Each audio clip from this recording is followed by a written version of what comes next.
தினம்தோறும் விளக்கேற்ற நல்ல எண்ணெய் இதயம் நல்லெண்ணெய். எங்களின் உயிரோடும் உணர்வோடும் கலந்து வாழுகின்ற அன்பு சொந்தங்கள் அனைவருக்கும் வணக்கம்.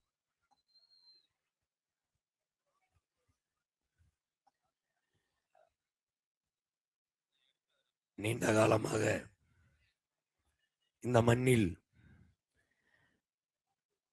இரண்டு கட்சிகள், திமுக அதிமுக இரண்டும் மாறி மாறி ஆட்சி செய்திருக்கிறது. இந்தியாவை யார் ஆள்கிறது என்ற போட்டி வருகிற போது இந்த கட்சிகள் ஒன்று பாரதிய ஜனதா அல்லது காங்கிரஸோட கூட்டணி வைத்துக் கொள்கிறது. தமிழ்நாட்டை யார் ஆள்வது என்ற போட்டி வருகிற போது இந்த கட்சிகள் அதே பாரதிய ஜனதா அல்லது காங்கிரஸோட, பாரதிய ஜனதா காங்கிரஸ் இந்த கட்சிகளோடு கூட்டணி வைத்துக் கொள்கிறது. மாநில உரிமை பேசிய இந்த கட்சிகள் நம் மாநில உரிமையெல்லாம் பறித்து கொண்டு போன கட்சிகளோடு கூட்டணி வைத்துக் கொள்கிறது. இந்த திமுக அதிமுகவின் ஊழல் லஞ்சத்தை பேசிய கட்சிகள் திருப்பி மாநில தேர்தல் என்று வருகிற போது இந்த ஊழல் லஞ்ச கட்சிகளோடவே கூட்டணி வைத்துக் கொள்கிறது.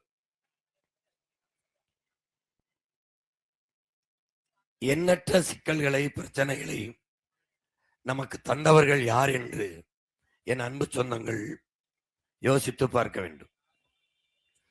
இந்த நாட்டை, விடுதலை பெற்ற இந்தியாவை அரை நூற்றாண்டுகள், 50 ஆண்டுகளுக்கு மேலாக ஆண்டது காங்கிரஸ். அதன் பிறகு பெரும் எண்ணிக்கையில் ஆண்டது பாரதிய ஜனதா. ஆண்டு கொண்டிருக்கிறது. தமிழ்நாட்டை 60 ஆண்டுகளாக இந்த ரெண்டு கட்சிகளும் தான் மாறி மாறி ஆண்டு கொண்டிருக்கிறது. போட்டி போட்டுக்கொண்டு ஊழல் லஞ்சத்தை பெருக்குவதிலும் வளங்களை கொள்ளையடிப்பதிலும் மக்களின் நலத்தை கெடுப்பதிலும் தான் இவர்கள் போட்டி போட்டுக்கொண்டு இயங்கி இருக்கிறார்களே ஒழிய இந்த நாட்டையும் மக்களையும் வாழ வைக்க வேண்டும் என்ற துளிகூட எண்ணம் இவர்களுக்கு கிடையாது. எத்தனை போராட்டங்கள் இந்த நிலத்தில் நடந்திருக்கிறது என்பதை என் அன்பு சொந்தங்கள், என் அன்பு உடன் பிறந்தார்கள் எண்ணி பார்க்கணும். விவசாயிகள் இன்றும் போராடி கொண்டுதான் இருக்கிறார்கள். மீனவர்களுக்கு தொடர்ந்து பிரச்சனைகள் இருந்து கொண்டுதான் இருக்கிறது. மாணவர்களுக்கு கல்வி கடன் தள்ளுபடி என்று அரசு சொல்லுகிறது. ஒரு நாட்டின் குடிமகனை, இந்த நாட்டில் பிறந்ததை தவிர எந்த தவறும் செய்யாத அவனை படிக்க வைக்க வேண்டியது அரசின் கடமை. அதை கடன் வாங்கி படிக்க வைக்கிற நிலைக்கு தள்ளி வைப்பது எவ்வளவு பெரிய கொடுமை என்பதை என் அன்பு பெற்றோர்கள் பார்க்கணும். தன் நாட்டு பிள்ளைகளுக்கு கல்வி, அறிவை வளர்க்கும் கல்வியை கூட கொடுக்காமல் அந்த அரசின் வேலை என்ன? பெற்ற தாய் தந்தையர் பிள்ளை எப்படியாவது படிக்க வைத்து அவனை ஒரு அறிவாளியாக்கி, அவனை ஒரு நல்ல மனிதனாக்கி இந்த மண்ணில் விட்டு போக வேண்டும் என்று விரும்புகிறார்கள். ஒரு வீட்டு தகப்பனை அப்படி யோசிக்கும் போது ஒரு நாட்டை ஆளுகிற தலைவன் அதை யோசித்திருக்க வேண்டுமா வேண்டாமா? அவருக்கு அந்த பொறுப்பு இருக்க. ராஜர் ஆட்சி காலத்தில் இப்படித்தான் மாணவர்கள் கடன் வாங்கி படித்துக் கொண்டிருந்தார்களா? மாணவர்கள் கடன் தள்ளுபடி என்ற செய்தி அன்று வந்ததா? ஏன் மாணவன் கடன் வாங்கி படிக்க வேண்டும்? கடன் வாங்கி படித்த கடனை அரசு தள்ளுபடி செய்கிறது. அது எவ்வளவு? ஆயிரக்கணக்கான கோடிகள்.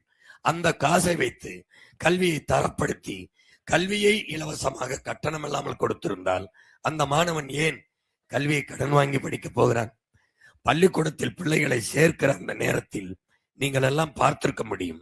தொலைக்காட்சிகளில், செய்திகளில் இன்றும் கூட அந்த காட்சிகள் வலையொலியில் இருக்கும். பெற்றோர்கள், எண்ணற்ற தாய்மார்கள் நகைகளை, தோடை, தொங்கட்டானை, கழுத்தில் இருந்த நகைகளை, வீட்டில் இருந்த பொருள்களை எல்லாம் அடமானம் வைத்து வித்து பிள்ளைகளுக்கு பணம் கட்டுகிற அந்த பரிதாபத்தை நீங்கள் பார்த்தீர்கள். ஏன்? கல்வி இங்கே வியாபாரமாக்கப்பட்டு விட்டது. மருத்துவமும் வியாபாரமாக்கப்பட்டு விட்டது. தண்ணீரும் வியாபாரமாக்கப்பட்டு விட்டது. விற்பனை பொருளாக மாறிவிட்டது. மின்சாரத்தை அரசு உற்பத்தி செய்து மக்களுக்கு தரவில் தனியார் முதலாளி உற்பத்தி செய்து அரசுக்கு கொடுக்கிறான். அரசு அவனுக்கு காசை கொடுத்து வாங்கி அதை நமக்கு கொடுக்கிறது.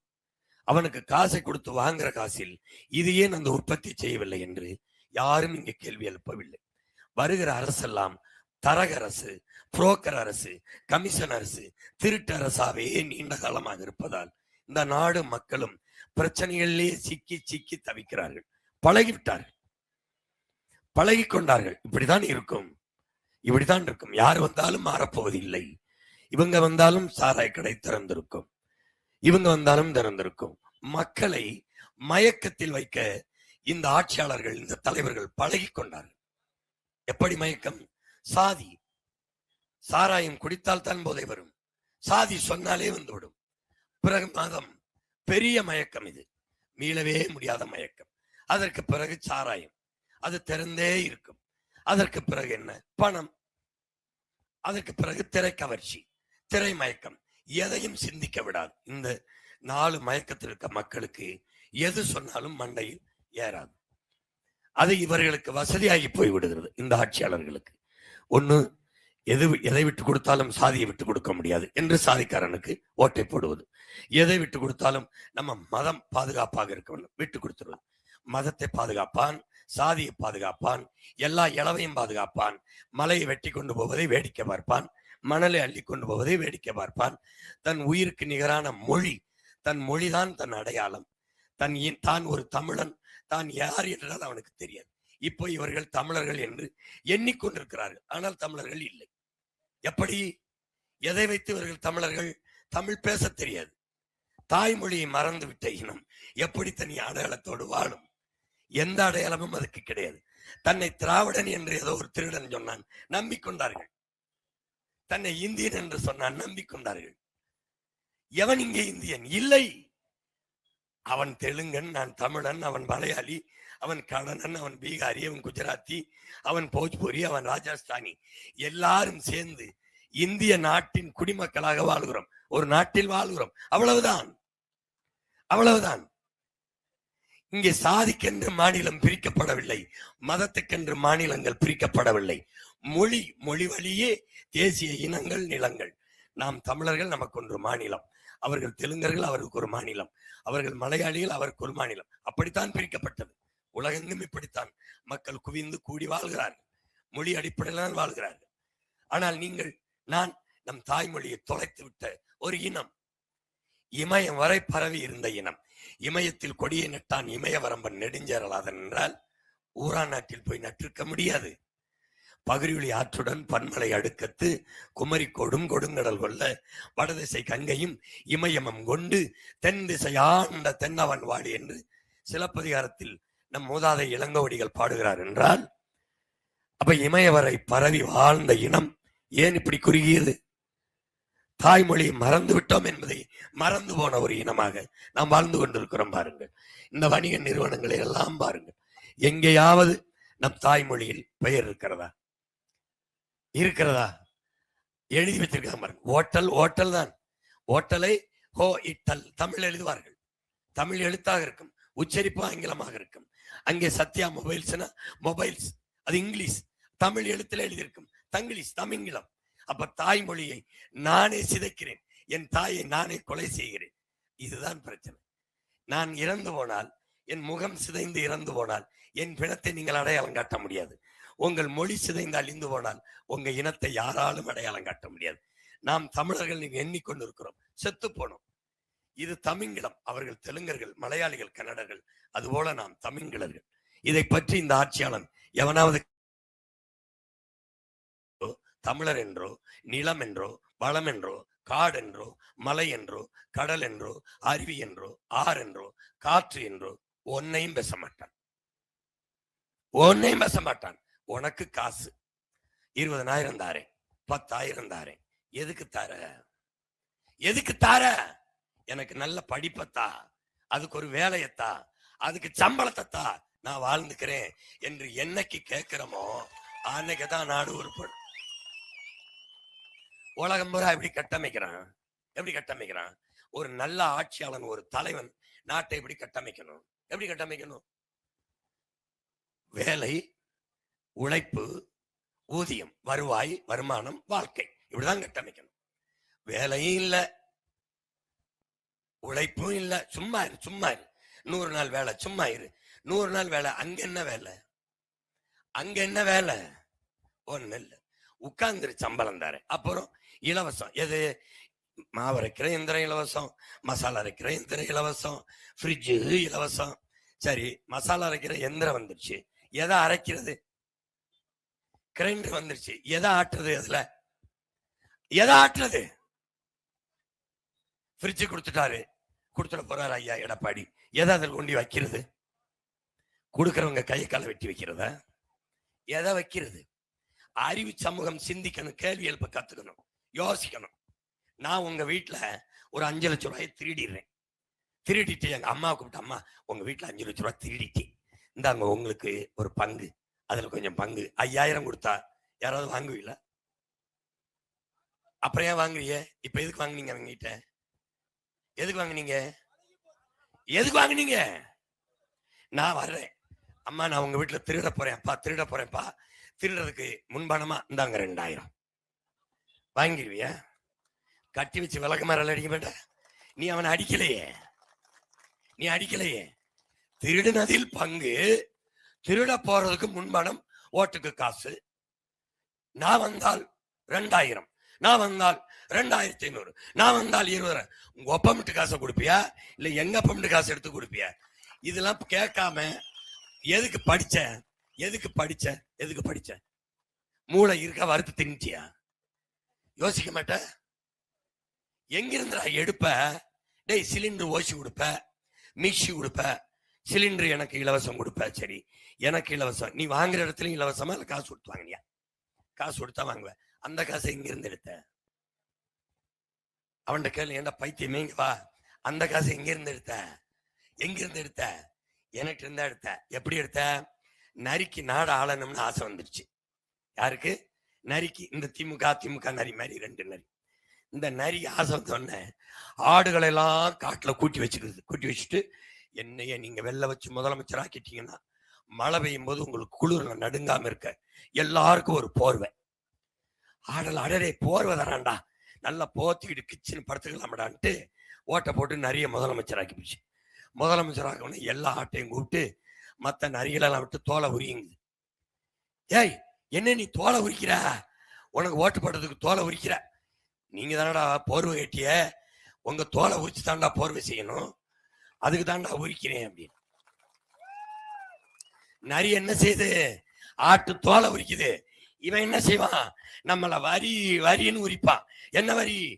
அரிசி பருப்பு வரி, உளுந்துக்கு வரி, மின்கட்டணம், சொத்து வரி, பத்திரப்பதிவு வரி, பல மடங்கு. எதுவும் தெரியாது, எதுவும் தெரியாது. இன்னைக்கு என்ன, என் இனத்துக்கு ஒரு சாபம் இருக்கு. எப்படின்னா, இதுக்கு கடந்த கால காயமும் இல்லை, எதிர்கால கனவும் இல்லை, நிகழ்கால தேவைதான். சீமா நல்லா தான் பேசுறான். ஒரு அம்மா சொல்லியிருக்கு, நல்லா பேசுறான் அந்த தம்பி, ஆனா ஜெயிக்க மாட்டேங்கிறான், ஜெயிக்க மாட்டேங்கிறான்.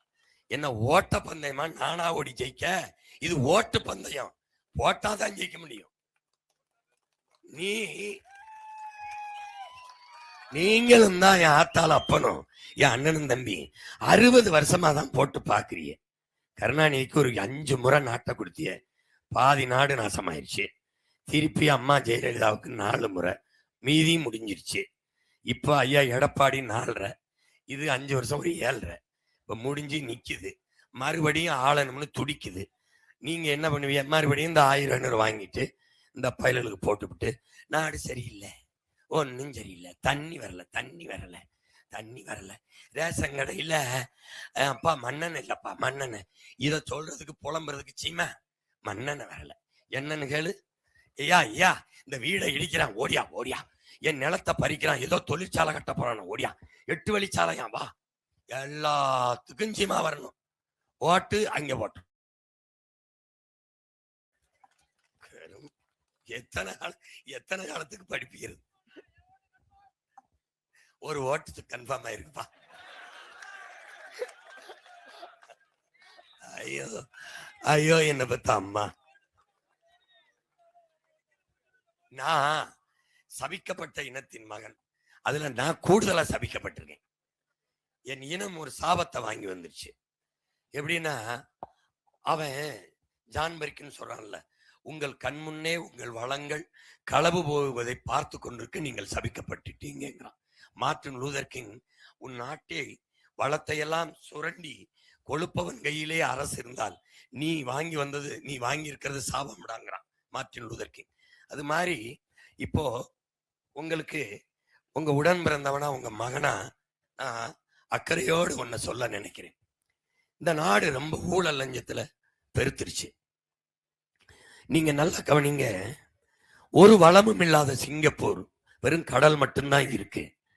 ஆனா அந்த நாடு கல்வியில 3வது இடத்துல இருக்கு உலக தரத்துல. வேலை வாய்ப்பை எல்லா இளைஞர்களுக்கும் கொடுக்குது. அங்க சட்டம் ஒழுங்கு சரியா இருக்குது. வறுமை ஏழ்மை இல்லை, பசி இல்லை, பஞ்சம் இல்லை, வேலையில்லா திண்டாட்டம்ங்கிறது இல்லை. அந்த நாட்டு இளைஞர் நம்மள, நம்ம நாட்டு இளைஞர்களே நிறைய பேர், தமிழ்நாட்டு இளைஞர் நிறைய பேர் அங்கதான் வேலை பார்க்கறான். ஒரு சின்ன நாடு அவ்வளவு செழிப்பா இருக்கு, கடல் மட்டும்தான் இருக்கு. அதுக்கு காரணம் அங்க ஊழல் லஞ்சம் இல்லாம நிர்வாகம் இருக்கு. நம்ம நாட்டுல கடல் இருக்கு, மலை இருக்கு, காடு இருக்கு, நிலம் இருக்கு, அப்புறம் அது போக ஆடு இருக்கு, மாடு இருக்கு, கோழி இருக்கு, கரும்பு இருக்கு, வாழை இருக்கு, தென்னை இருக்கு, பனை இருக்கு, எல்லா வளமும் இருக்கு. ஆனா வறுமை இருக்கு, ஏழ்மை இருக்கு, பசி இருக்கு, பட்டினி இருக்கு. இப்படி இருக்கிற காரணம் இந்த நிர்வாகத்துல ஊழல் லஞ்சம் இருக்கு. இதுதான் பிரச்சனை. உன் மகன் ஆட்சிக்கு வந்தா இந்த ஊழல் லஞ்சத்தை ஒழிச்சிருவேன் முடியும். ஆனா இந்த பசி பஞ்சத்தை போக்கிடுவேன். எப்படி போக்கிடுவேன்? நானே விவசாயம் செஞ்சிருவேன். என் மக்களுக்கு படிக்காதவன் செய்கிற வேலை விவசாயம். காசுனாலும் கவர்மெண்ட் காசு, அரை காசுனாலும் அரசாங்க காசு. இவங்களுக்கு தெரியாத அரை காசு அரசாங்கத்துக்கு, அந்த காசையை நாம தான் கொடுக்குறோம்னு என் தலைப்புக்கு தெரியாது. இப்ப நான் என்ன பண்றேன், அந்த நோயை அப்படி நீக்கிறேன், இந்த நோயை சரி பண்றேன். மயம் என்ன பண்றேன், ஆடு மாடு வளர்ப்பது, வேளாண்மை செய்வது, நாட்டுக்கோழி வளர்ப்பது, பட்டுப்பூச்சி வளர்ப்பது, தேனீக்கள் வளர்ப்பது, பன்றி வளர்ப்பது, கழுதை வளர்ப்பது, கரும்பு, வாழை, தென்னை, பனை எல்லாம் சார்ந்து தொழிற்சாலைகளை போட்டு நெசவு செய்வது, பானை செய்வது, தச்சு செய்வது, இதையெல்லாம் அரசாங்க வேலையாக்கி சட்டம் போடுறேன். சட்டம் போட்டு என்ன பண்றேன், நீ வாழ்ற இடத்துல, இப்ப வேடச்சந்தூரா, இங்கேயே உனக்கு கவர்மெண்ட் வேலையை கொடுக்குறேன். வேடச்சந்தூர்ல என்ன வரும், நல்ல கரும்பு வரும். கரும்பு வருதா, கரும்பை விளைய வச்சு கரும்புல இருந்து ஒரு தொழிற்சாலை கட்டுறேன், இண்டஸ்ட்ரி கட்டி 1 கிலோமீட்டர் 2 கிலோமீட்டர்ல எல்லாம் அங்க வந்து சேர்ற மாதிரி வேலைக்கு வர்ற பிள்ளைகளுக்கு சைக்கிள் கொடுத்துறேன், நானே கொடுத்துறேன். அப்புறம் படிச்சவன் படிக்காதவன் எல்லாரையும் அங்க அரசாங்க வேலைக்கு சேர்த்துக்கிறேன். கரும்புல இருந்து என்ன செய்யறேன், சர்க்கரை தயாரிக்கிறேன், அப்புறம் கற்கண்டு தயாரிக்கிறேன், பிறகு என்ன தயாரிக்கிறேன், அந்த சக்கையில இருந்து சாப்பிடுற தட்டு, அதுல இருந்து என்ன செய்யறேன், அந்த சக்கையில இருந்து தாள், எழுதுற தாள், மரத்துல இருந்தான தாள் தயாரிச்சான், அதை தடை பண்ணிடுறேன். மரத்தை வெட்டக்கூடாது, ஏன்னா அது உயிர். வெட்டிட்டு இந்த கரும்பு சக்கையில இருந்து தாள் தயாரிக்கிறேன். அதுக்கப்புறம் பிரேசில் கரும்புல இருந்து எத்தனால்ங்கிற பெட்ரோல் தயாரிக்குது, அந்த பெட்ரோலை தயாரிக்கிறேன். இப்போ எத்தனை தொழிற்சாலை வருது பாருங்க, கரும்புல இருந்து சர்க்கரை, அப்புறம் தாள், சாப்பிடுற தட்டு, அப்புறம் எத்தனால், பெட்ரோல். ஒரு இண்டஸ்ட்ரியை போட்டு செக்ஷனா பிரிக்கிறேன். பிரிச்சு ஒவ்வொருக்கும் வேலைக்கு ஆள் எடுக்கிறேன். அடுத்து என்ன, அண்ணன் இது ஒண்ணுமே வராதுனே, ஒண்ணுமே வராது, காடு, புல்லு வருமா, அங்க போடு மாட்டு பண்ணை, அங்க போடு. இங்க என்ன வரும், ஆட்டு பண்ணை. மாட்டுல இருந்து என்ன பண்றேன், பாலை எடுக்கிறேன். தொழிற்சாலை கட்டுறேன், இண்டஸ்ட்ரி. இப்போ அந்த மாட்டு பண்ணையிலிருந்து பால் பெரிய சந்தை, சாராயம் 50,000 கோடி, பால் 3 லட்சம் கோடி. இது உயிரை எடுக்கும், இங்க உயிரை கொடுக்கும். உன் மகன் இங்க போறேன், பாலுக்கு போறேன், சாராயத்தை மூடுறேன். இங்க போயிட்டு இந்த பால் நமக்கு, நம்ம பால் நமக்கு ஆந்திராவில இருந்து வருது. யார் கொடுக்குறா, முதலாளிகள் நம்ம மாரியத்தாவில வேண்டிக்கிட்டான், தமிழ்நாட்டு மக்களுக்கு தூய பாலை ஒரு சொட்டு கலப்படம் இல்லாம நான் கொடுக்கணும்னு மாறுல கறந்தவன் அப்படி கொண்டாந்து கொடுத்துறான். இதை நம்மளும் குடிச்சிட்டு திரியிறோம். ஆந்திர முதலாளி தமிழ்நாட்டுல பால் லிட்டரு என்ன விலைக்கு விற்கணும்னு அவன் முடிவு பண்றான். ஏன் நீ மாடு வளர்க்கல, ஏன் அவமானம். பால் குடிக்கிறது அது நல்லா இருக்கும், நெய் அது ரொம்ப நல்லா இருக்கும். இப்படி ஒரு கூட்டம் ஆயிட்டோம். இப்போ அது கவர்மெண்ட் வேலையாயிருது. மாடு வளர்க்கிறது, பால் பாலாடை கட்டி அதுல தயிர் தொழிற்சாலையில பிரிச்சு வாழ்விடத்துல மாட்டுக்கறி ஏற்றுமதியில தான் இந்தியா அதிகமா சம்பாதிக்குது. பால் ஏற்றுமதியில தான் இந்தியா அதிகமா சம்பாதிக்குது. நாம வந்த பிறகு தமிழ்நாடு உலகத்துல மாட்டுக்கறி பால் ஏற்றுமதியில அதிகமா சம்பாதிக்குது. பல தொழிற்சாலைகள், ஆடுல இருந்து பால், எருமை மாட்டு பண்ணையிலிருந்து பாலாடை கட்டி தயிர், மோர், வெண்ணெய், நெய், இப்படி வாழ்விடங்கள்லயே தொழிற்சாலைகளை தொடங்கி என் மக்களுக்கு வேலை இல்லைங்கிற நிலையை ஒழிச்சிடுறேன். நானே விவசாயம் செய்யறதுனால பசிங்கிறது இல்லை. விலைவாசி ஏறி போச்சு, தக்காளி கிடைக்கல, வெங்காயம் கிடைக்கல, இந்த பேச்சுக்கு வேலை இல்லை. இப்போ பசியை ஒழிச்சிடும், வறுமையை ஒழிச்சிடும், வேலை இல்லைங்கிற சொல்ல ஒழிச்சிடும். இதெல்லாம் ஒழிச்சிட முடியுது. அப்புறம் தண்ணீர் உறிஞ்சி வித்துட்டான். இனி முதலாளி என் ஊர்ல தண்ணீர் விற்கிறதுக்கு தடை வந்தவன பேனிச்சு நிறுத்திட்டு என்ன செய்யறேன், நானே கணக்கில்லாத நீர்த்தேக்கங்களை வெட்டி நீரை தேக்கிறேன். சாகிறதுக்குள்ள சட்டுன்னு பண்ணிடுறேன். தேக்கி வச்சுட்டு என் பிள்ளைகளுக்கு வச்சிட்டு இதை வச்சு குடிச்சுக்கிறேன் அப்படின்னா தண்ணியை தேக்கி வச்சு நானே என் மக்களுக்கு கொடுத்துறேன். அப்புறம் என்ன பண்றோம், இப்போ காடு மரங்கள் எல்லாம் வெட்டிட்டான். வந்த பிறகு 10 ஆண்டு பசுமை திட்டம், பல கோடி பண திட்டம் சட்டத்தை போட்டு 10 ஆண்டுல பூமியை பச்சை போர்வையால போத்திடுறேன். காடுகளை எல்லாம் வளர்த்து வச்சிடறேன். காடு இல்லைன்னா மழை வர முடியாது, காடு இல்லைன்னா நிலம் வளம் பெறாது, மரங்கள்னா நமக்கு மூச்சு காற்று வராது, உயிர் வராது. அப்போ காடை நான் வளர்த்துறேன். எல்லாத்தையும் சரி செஞ்சிடறேன். மின்சாரம் அப்பப்ப கரண்ட் கட் ஆகாது. ஏன்னா நானே உற்பத்தி செய்யறேன். காற்றாலை, சூரிய ஒளி, மின்தகடு, கடல் அலையிலிருந்து மின்சாரத்தை நான் எப்படி தயாரிப்ப, இப்படி இருக்கு பாருங்க. இந்த வீடு மோடு, ஒரு வீடு மொட்டையா இருக்கக்கூடாது. எல்லாத்து மேலையும் சூரிய ஒளி மின்தகடை போட்டுருவேன். உங்களுக்கு புரியுதா? கக்கூஸ் கட்டினா கூட அது மேல போட்டுருவேன். புரியுதா? ரோட்ல டிவைடர் இருக்குல்ல, அங்கெல்லாம் மின்தகடு இருக்கும். இந்த மாதிரி எல்லாத்துலயும் மின்தகடை வச்சு எனக்கு தேவையான மின்சாரத்தை நான் எடுத்துப்பேன். இப்ப இந்த வேடச்சந்தூர்ல இருந்து இந்த மழை நீர், தெருநீர் ஓடுதுல, ஓடும்போது 2 கிலோமீட்டர், 3 கிலோமீட்டர், 4 கிலோமீட்டருக்கு ஒரு இடத்த எடுத்து பெரிய குழிய பறிச்சு இந்த நீரெல்லாம் அங்க போய் விழுகிற மாதிரி செய்வேன். நான் போட்டு காட்டினேன், மகன் காட்சி இருக்கு, எப்படி மின்சாரத்தை தயாரிச்சு கொடுப்பேன். அங்க போய் விழும். அங்க ஒரு சுழற் சாக்கு உங்களுக்கு இது மாதிரி இருக்கும், காற்றாடி மாதிரி. அது போய் விழுகிற இடத்துல சரன்னு சுத்தும் போது அங்கிருந்து கரண்ட் வந்துடும். அந்த கரண்டை இந்த தெருவுக்கு நான் கொடுத்துட முடியும். புரியுதா நான் சொல்றது? நம்ப மாட்டேன். அதான் போட்டு காட்டுறேன். தட்டி பாரு யூடியூப்ல இருக்கும். அப்போ கரண்ட கொடுத்துறேன். வேற என்ன உனக்கு வேணும்? எல்லாமே கொடுத்துறேன். ஆனால் இது எல்லாத்தையும் சரி செய்யறோம் உன் மகனால ஒன்ன சரி செய்ய முடியாது. எதை? ஆத்து மணலை அள்ளி வித்தாம் பாருங்க அயோக்கிய பைய, அதை திருப்பி உருவாக்க முடியாது. மலையை நம்ம தாயின் மாற அறுத்துட்டு போனால அதை சரி செய்ய முடியாது. எதை வேண்டுமானாலும் சரி செய்ய முடியும், ஆனால் இழந்த வளத்தை மறுபடி உருவாக்க முடியாது. மீத்தேனை எடுத்துட்டான்ல திருப்பி கொண்டாந்து வைக்க முடியாது. மலையை அறுத்துட்டான்ல, எந்த தொழுகை, எந்த அழுகை, எந்த சவம், எந்த வழிபாடு, எந்த நாட்டு அதிபர் கையிலத்திலையும் இது வளராது. புரியுது? இப்போ இதுல இருந்து என்ன தெரிஞ்சுக்கணும், இந்த வளக்கொள்ளையை தடுக்கிறதுக்கு பார்க்கணும். மலை என்பதும் ஆறு என்பதும் நிலம் வளம் என்பதும் என்னுடையது, உங்களுடையது இல்லை. 450 கோடி ஆண்டுகளாக இந்த பூமி நமக்கு தந்த அரும்பெரும் கொடை. அது என்னுடையது இல்லை, என் பிள்ளைகளுடையது. அவனுடையது இல்லை, அவன் பிள்ளைகளுடையது. அவனுடையதும் இல்லை, அவன் பிள்ளைகளுடையது. அதனால இந்த பூமி உன்னுடையது இல்லை. நபிகள் நாயகம் தெரியுமா? இறை தூதர் ஸல்லல்லாஹு அலைஹி வஸல்லம் அவர்கள் சொல்லுகிறாங்க, நீ இந்த பூமிக்கு வந்த ஒரு வழிபோக்கன், வந்திருக்க டூரிஸ்ட், நீ வந்திருக்க ஒரு ஸ்ட்ரேஞ்சர், வந்தியா இருந்தியா போயிரு. இங்க ஒண்ணுது ஓ நாடு ஏ நாடு, அது ஒண்ணுது இல்ல, போயிரு. புத்த என்ன சொல்றான், பூவுல போய் பசிக்கு வந்து தேன் அப்படி உண்டுட்டு வந்துருது. பூவுக்கு எந்த சேதமும் இல்லை. அப்படி இந்த பூமிக்கு எந்த சேதம் இல்லாம நீ பயன்படுத்திக்கணும். புரியுதா? ஏன்னா இந்த பூமி ஒண்ணுது இல்ல, குறிப்பா மனிதனோடது இல்ல, பல கோடிக்கணக்கான உயிர்களின் சொத்து இது. பூச்சிக்கு, வண்டுக்கு, மூட்டை பூச்சி, கொசு கூட இந்த பூமியில உரிமை இருக்கு. இது ஒண்ணுது இல்ல, நீயே வாழ்ந்து தீர்த்து விட்டு போறதுக்கு ஒண்ணுது இல்லை இது. அப்ப இது என்னது? காந்தி சொல்றாரு, நம் இயற்கை அன்னை பூமி தாய் எல்லா உயிர்களுக்குமானதையும் எல்லா உயிர்களுக்குமான தேவையை தந்து விடுகிறான். இப்ப காக்கைக்கு தண்ணி வேணுமா, இறை வேணுமா, கொடுத்துருது. கொக்குக்கு எல்லாத்தையும் கொடுத்துருது பூமி. ஆனா அந்த மனுஷ பயலுக்கு இருக்கிற பேராசை இருக்குல்ல, எனக்கு வேணும் எனக்கு வேணும், அதுக்கு தர முடியாம இந்த தாய் தவிக்கிறாள்ங்கிற. தவிக்கிறான். காடை வெட்டுறான், மலையை வெட்டுறான், மண்ணல்றான். சிங்க மலையை வெட்டியிருக்கா? யானை வெட்டியிருக்கா? யானை வெட்டியிருக்கா சொல்லுங்க. இல்ல ஏதாவது ஒரு நரி நாய் ஆத்து மணல் அள்ளி வித்திருக்கா?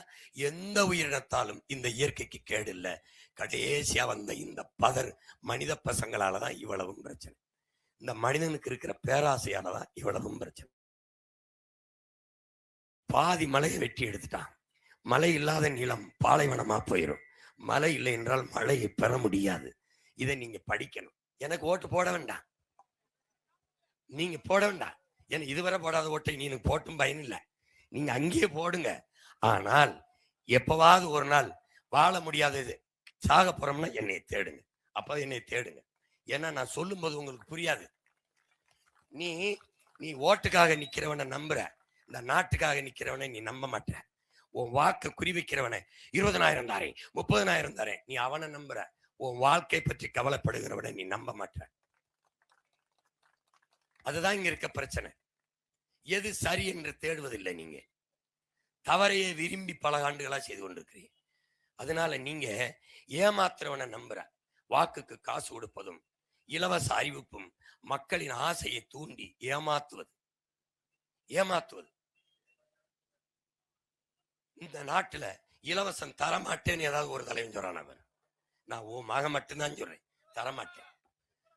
தரமாட்டேன், இலவசம் தரமாட்டேன், எதுவும் தரமாட்டேன். எதை தருவேன்?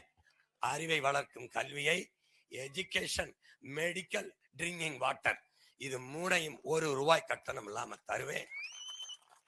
எப்படி தருவேன்? உலகத்தரத்துக்கு தருவேன். இப்பவும் கல்வி இலவசமா தான் இருக்கு. அரசு பள்ளிக்கூடத்துல கல்லூரியில காசு வாங்காம தான் படிக்க வைக்கிறான். ஆனா படிக்கிற மாதிரி இல்லை. பள்ளிக்கூடம் பிள்ளை படிச்சுக்கிட்டு இருக்கும் போதே மண்டையில இருந்து விழுந்து செத்து போகுது. புரியுத? அரசு பள்ளிக்கூடத்துல எந்த அமைச்சர் மகள் படிக்குது, கல்லூரியில படிக்குது. ஏன்? தரம் இல்லை. அரசு பள்ளிக்கூடத்துல வேலை பார்க்க ஆசிரியர் உள்ள கூட அங்க படிக்காது. ஏன்? தரம் இல்லை.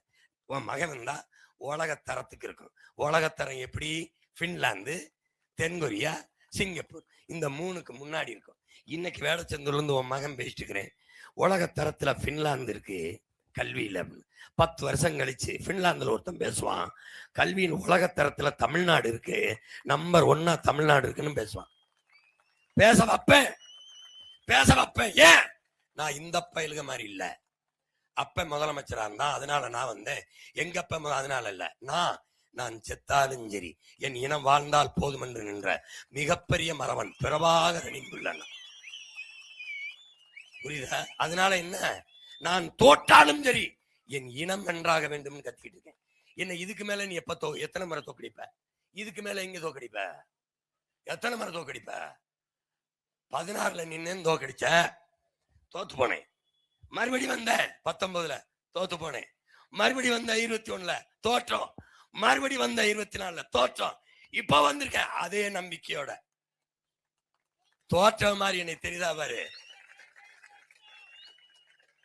ஏன்? உறுதியான நிலைப்பாடு. நான் தோற்றாலும் என் மக்கள் வெல்ல வேண்டும். நீங்கள் உதயசூரியனுக்கு போட்டு வெல்ல வைத்தீர்கள், நீங்கள் தோற்றீர்கள். ரெட்டலைக்கு போட்டு அவர்களை வெல்ல வைத்தீர்கள், எம்எல்ஏ வாக்கினீர்கள், மந்திரி ஆக்கினீர்கள், நீங்கள் தோற்றீர்கள். எதில் வென்றீர்கள்? எது ஒன்றில் ஜெயித்தீர்கள்? பிள்ளைக்கு நல்ல கல்வியை உங்களால் கொடுக்க முடிகிறதா? காசு கட்டணும். உங்க ஆத்தாள் அப்பனுக்கு உங்களுக்கு முடியலைன்னா நல்ல மருத்துவம் கிடைக்குதா? கிடைக்கணும்னா காசு கட்டணும். இது மாதிரி ஒரு கொடிய ஆட்சி உலகத்துல உண்டா? கல்வி மானுட உரிமை. கொடுக்க வேண்டியது அரசின் கடமை. கொடுக்காமல் இருப்பது மாபெரும் கொடுமை. அதை போராடி பெறாமல் நாம் இருப்பது அறிவு கட்ட மடமை. இதை புரிஞ்சுக்க. மருத்துவம் ஒரு மகத்தான சேவை. அது தன் மக்களுக்கு சேவை என்ற கோட்பாடை கொண்டதான் அரசாக இருக்கணும். உனக்கு எதுல காசு செலவாகுது? பிள்ளைய படிக்க வைக்க. நான் படிக்க வச்சிடுறேன். பெத்து கொடுங்கள் பிள்ளைகளை, கற்றுக் கொடுக்கிறோம். நாங்கள் சட்டம் போட்டுறேன். 3 வயசுல உன் பிள்ளை என்ற ஒப்படைச்சிட்டு நீ போயிடணும்.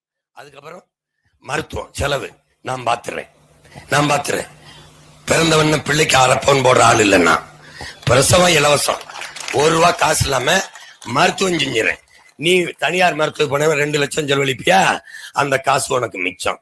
ஆத்தாவுக்கு முடியல, உன் ஆத்தால என் நாட்டின் தாய், என் தேசத்தின் தாய், வெளியேறு நான் பாத்துறேன், காசு மிச்சம், வேற தண்ணி நானே கொடுத்துறேன், வேற சாப்பாடு அரிசி பருப்பு நானே விளைய வச்சிடறேன், உனக்கு குறைந்த விலையில கிடைச்சிருது, வேற வேலை கொடுத்துறேன், உன் வாழ்விடத்துல கொடுத்துறேன், நீ ஆடு மேய்க்க வருவியோ, மாடு மேய்க்க வருவியோ, கழுத மேய்க்க வருவியோ. கழுத மேய்க்க சொல்லிட்டான் சீமான். சிரிக்காத சிரிக்காத, கழுதப்பால் தான் உலகத்திலே விலை உயர்ந்த பால். 5000 ரூபா ஒரு லிட்டர் பால், 5000 ரூபா. நீ ஏன் வச்சிருப்பிய cellphone? Donkey milk how much கேள. உலகத்துல கழுதப்பாலின் பாலாடை கட்டி சீஸ் தான் காஸ்ட்லி.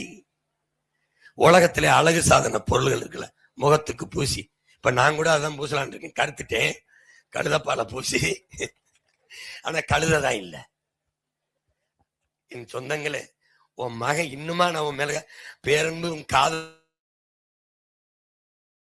நான் ஒண்ணு உங்களை யாராலும் காப்பாற்ற முடியாது.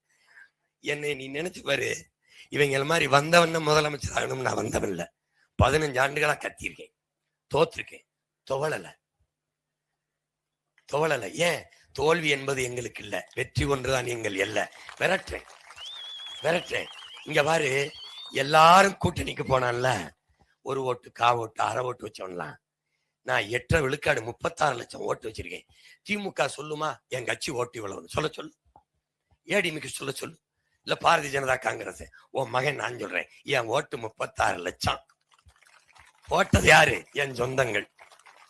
36 லட்சம் சொந்தங்கள் என் கூட இருக்கான். ஒண்ணுமே இல்லாத அந்த மகனை 3வது பெரிய கட்சி ஆக்குனது அவங்க. என் வாக்கு என் பெட்டியில என் வாக்கு எந்த சின்னத்துல எந்த பெட்டியில இருக்குன்னு தெரியாது. இன்னைக்கு பெட்டியில இருக்கும். மகனே, உன் வாக்கு எதுலடா இருக்கு? 1வது. இங்க பாரு, என் வாக்கு கூட காரைக்குடியில 2வது இடத்துல இருக்கு. வேடச்சந்தூர்ல என் மகனுக்கு இடத்துல இருக்கு. சாதிச்சது யார்? நான் இல்ல, என் பெற்றோர்கள், என் மக்கள், என் சொந்தங்கள். ஏன்? ஒரு மகனை வளர்த்து 3வது பெரிய கட்சியாக்கி தமிழ்நாட்டிலே தனித்து நின்று அங்கீகாரம் பெற்ற ஒரு மாநில கட்சியாக உயர்த்தி தவிர்க்கவே முடியல.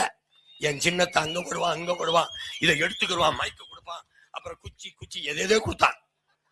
இப்ப விவசாயி, அவனால பாரு தவிர்க்கவே முடியல, என்னையவே சின்னமா கொடுத்து விட்டான். உனக்கு இந்த வரலாறு தெரியாதுல்ல.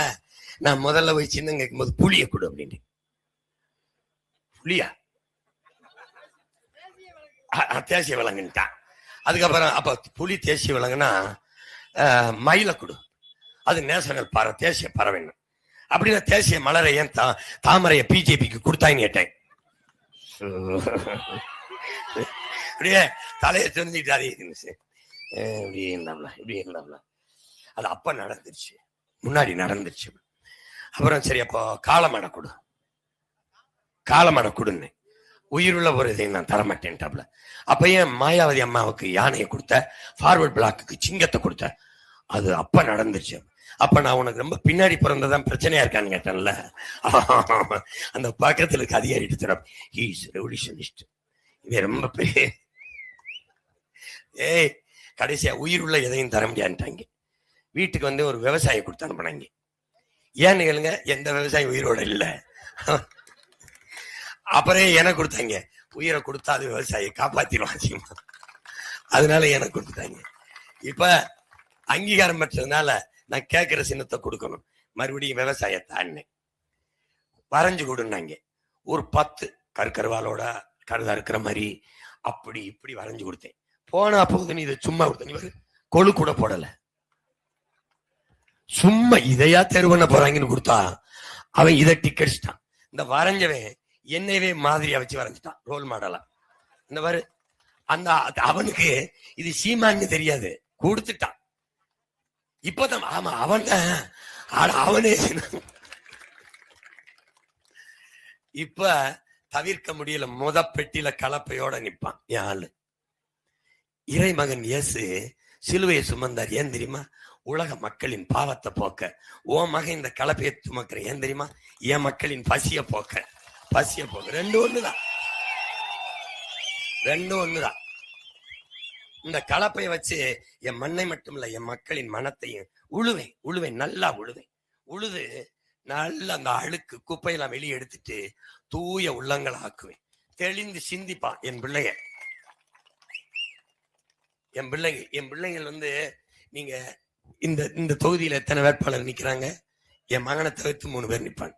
என் மகனோட தர்க்கம் பண்ணி யாராவது வென்றுட்டா நாங்க விளையிறோம், தோல்வியை விட்டு வீட்டுக்கு. ஏன் ஏன் அறிவு பிள்ளைகள் நாங்க, அறிவு பசி. அண்ணல் அம்பேத்கர் சொல்றாரு, அறிவை தேடி ஓடு, நாளைய வரலாறு உன் நிழலை தேடி ஓடி வரும். அறிவை தேடி ஓடும். என் பிள்ளைகள் படிக்கணும், படிச்சதை வந்து என்கிட்ட சொல்லணும். சாக்ரட்டிஸ் சொல்றான், ஒரு மனிதன் அவன் அறிவை எப்படி கணக்கிடுவ? ஒரு கேள்வி எழுப்புனா அதுக்கு சொல்ற பதில இருந்து அறிவை கணக்கிடாத. பின்ன நீ எழுப்புகிற கேள்விக்கு இன்னொரு கேள்வியவே பதிலா எவன் தர்றானோ அதை வந்து அறிவாளி. அவனை வச்சு அப்படி கணக்கிடணும். ஏன் என்னை யாரும் ஜெயிக்க முடியல தர்க்கத்துல? என்னை கிட்ட வரமாட்டான். ஏதாவது பொது விவாதத்துக்கு இப்போ என் மகனை கூப்பிடுவாங்க, இந்த 3 கட்சியை கூப்பிட்டு பேசுங்கம்பாங்க. ஏடிஎம்கே வேட்பாளர், டிஎம்கே வேட்பாளர் எல்லாரும். அது மாதிரி ஐயா ஸ்டாலின், இங்க நானு, ஐயா எடப்பாடி, ஐயா டிவிகே தலைவர், 4 பேர். யார் வந்து என்னென்ன செய்யறதுன்னு ஒரு போட்டி வச்சு நான் வர தயாரா இருக்கேன். 3 பேரை யாரையாவது கூப்பிடுங்க, வர்றாங்களான்னு பார்ப்போம். ஆனா வரும்போது எந்த தலைவராவது மக்களின் பிரச்சனைய தன் மனதில் இருந்து மக்களுக்கானதை காயத்துல எடுத்து பேச. கழக அரசு 2000 கொடுத்தது. ஆக அந்த வகையில இதை எதற்காக இங்கே குறிப்பிடுகிறேன் என்றால், நான் எதற்காக இங்க சொல்ல வருகிறேன், டேய் எதையாவது சொல்லி தொலைல, டேய் இந்த அளவு தான்.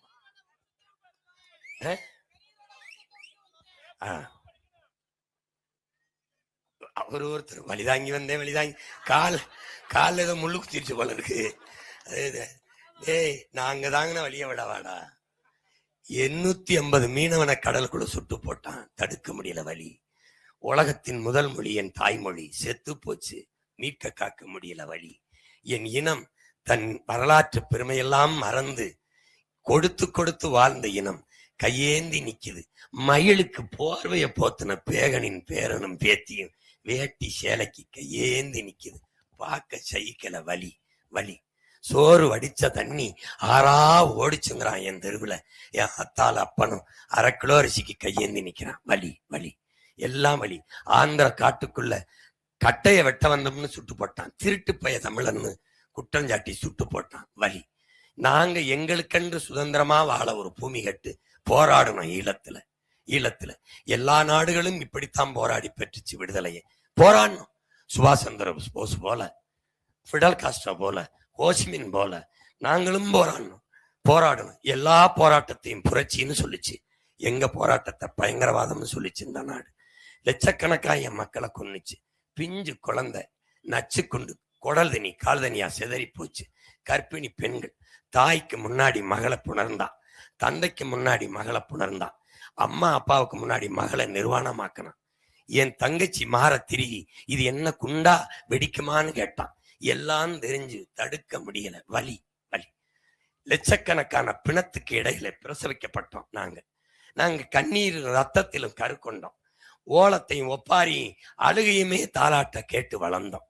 தாங்க முடியாத வலி. ஆவேசமான மொழி வர காரணம் இதயம் முழுக்க இருக்கிற வலி. பல ஆயிரம் ஆண்டுகளா என் இனம் தூக்கி சுமந்து வந்த வலி. உழைக்குது என் ஜனம், வெம்பாடுபடுது. ஆனா பொங்கல் அதுக்கு ஒரு பண்டிகை தான், அதுக்கு 1/2 கிலோ அரிசி இல்லை. இந்த நிலைமையில என் மக்கள் நிக்கிறானேன்னு பார்க்க சகிக்காத வலி. இந்த வலிய ஒளின்னு சொல்லுது. அதுக்கு ஒரே வழி அரசியல் விடுதலை தான் இருக்கு. அரசியல் விடுதலை எப்படியாவது வென்று இந்த நாட்டை மாத்தணும். என் சனத்தை இவன் ஏமாத்த நினைக்கிறான். அரிசி தாரேன், பருப்பு தாரேன், 1000 தாரேன், மிக்சி தாரேன், கிரைண்டர் தாரேன். இது இல்ல வாழ்க்கை. இந்த நிலையிலிருந்து மாத்தணும்னு நினைக்கிறேன். என் மக்களின் வாழ்க்கை தரத்தை உயர்த்தணும்னு நினைக்கிறேன்.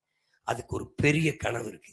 ஏன் கனவு இல்ல, பல ஆயிரம் ஆண்டுகளா என் முன்னவர்கள் தூக்கி சுமந்து வந்த கனவு. என் முன்னவன் வள்ளுவ பெருமகனார் திருக்குறளை எழுதி வைக்கிறான். ஒரு ஆட்சி எப்படி இருக்கணும்னு. குடிதழி கோலோச்சும் மாநில மன்னன் அடிதொழி நிற்கும் உலகு.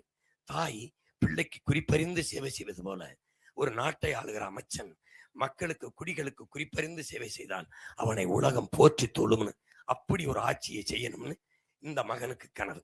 முறை செய்து காப்பாற்றும் மன்னவன் மக்களுக்கு இறை என்று வைக்கப்படும். அப்படின்னா என்ன? இறைவன் தான் எல்லாருக்குமானதை தருவான். பேசி மந்திரம் சொல்லி கேட்கிற மனிதனுக்கு மட்டுமல்ல, பேசாத மயிலுக்கும் பேசாத குரங்குக்கும் பேசாத ஆட்டுக்கும் மாட்டுக்கும் யானைக்கும் புலிக்கும் புல்லுக்கும் பூண்டுக்கும் வேண்டியதை இறைவன் தான் தருவான். இறைவன் தான் தருவான். இந்த சாதிக்கு இந்த மதத்துக்கு என்று ஆட்சி செய்ய மாட்டான். புரியுதுன்னு நினைக்கிறேன். இறைவன் எல்லாருக்கும் பொதுவாக இருப்பான். சூரியனை போல, நிலவை போல, மழையை போல.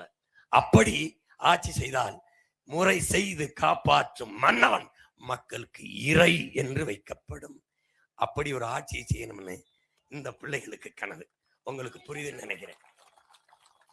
ஒரு பசியும் ஓவா பிணியும் செருவகையும், பசி நோய் பகை 3 மண்ட விடாமல் சேராது இயல்வது நாடுங்கிறான். இது 3ஐயும் கிட்ட விடாம இந்த கோழைகளை போல இல்ல. சீமானுக்கு போட்டா பிஜேபி வந்துடும், சீமானுக்கு போட்டா பிஜேபி வந்து நீ என்ன புடிங்கிட்ட இருக்க, வர விடாம தடுக்காம என்ன பண்ணிக்கிட்டு இருக்க? வந்துடும் சொல்றதுக்கு எதுக்குடா ஒரு வீரன்? வர விட மாட்டேன், அவன் தான்டா வீரன். இப்பவும் நான் சொல்றேன், சீமானுக்கு போட்டா பிஜேபி வந்துடும் நினைக்கிற கோழைகள் எனக்கு போடாத.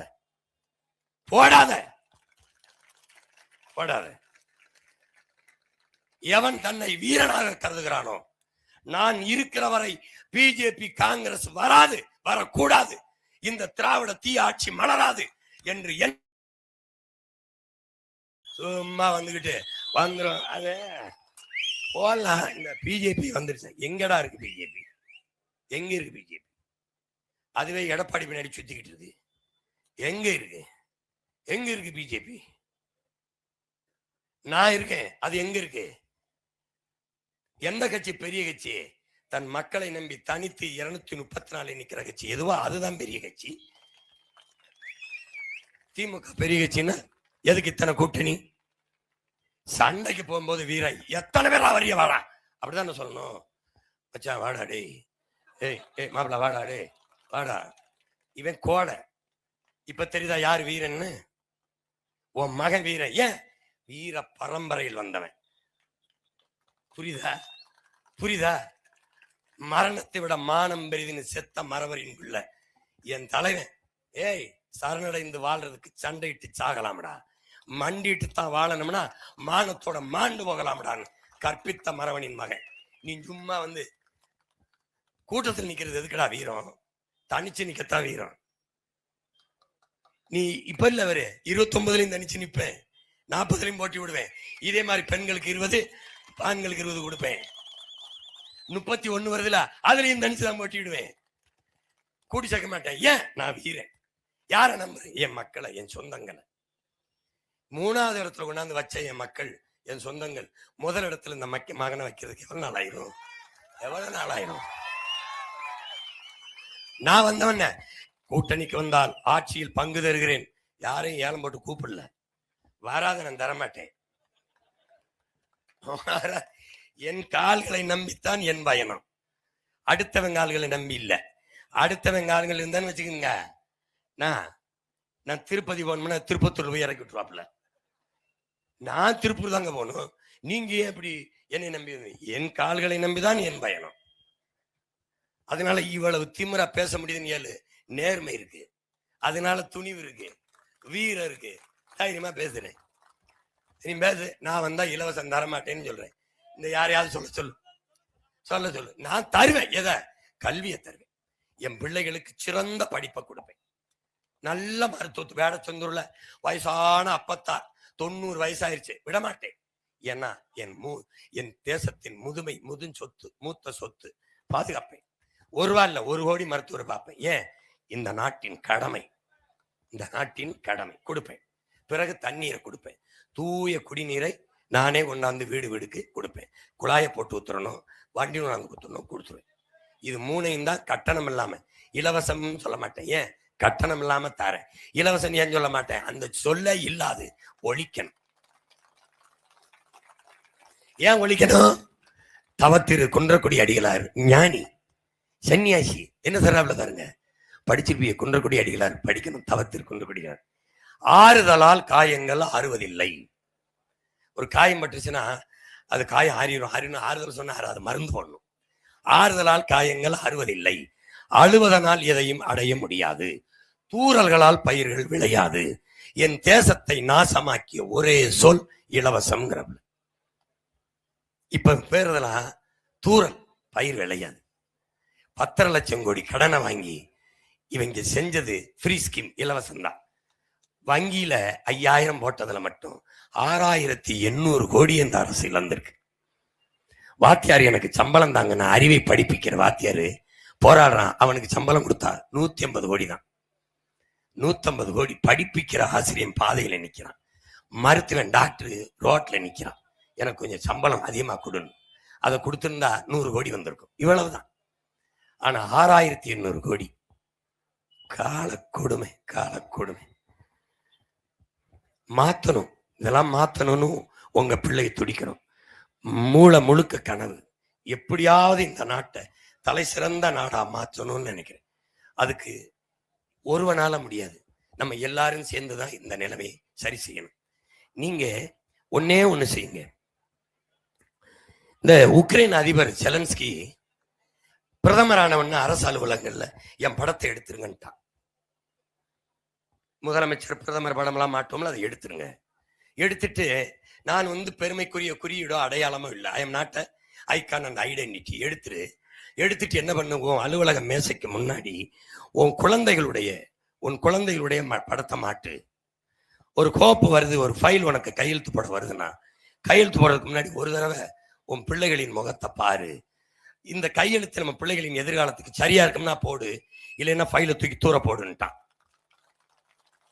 இப்ப நீங்க உங்க மகன் அதையே மாத்தி எப்படி சொல்றேன்னா, நீங்க ஓட்டு போட போகும்போது சாப்பிட்டு தான் போவீங்க. ஏன் நம்ம எல்லாத்தையும்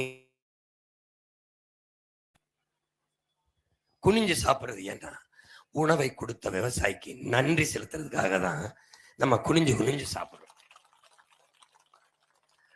அந்த நன்றி உணர்ச்சி இருந்ததுன்னா ஓட்டு போட போறதுக்கு முன்னாடி சாப்பிட்டு தான் போவீங்க. சாப்பிடும்போது தட்டுல இருக்க சாப்பாடை பாருங்க, இதை தந்தவன் யாருன்னு பாருங்க. ஒண்ணு நம்ம அப்பனா இருப்பான், சித்தப்பனா இருப்பான், இல்ல நம்மளே விளைய வச்சதா இருக்கும்.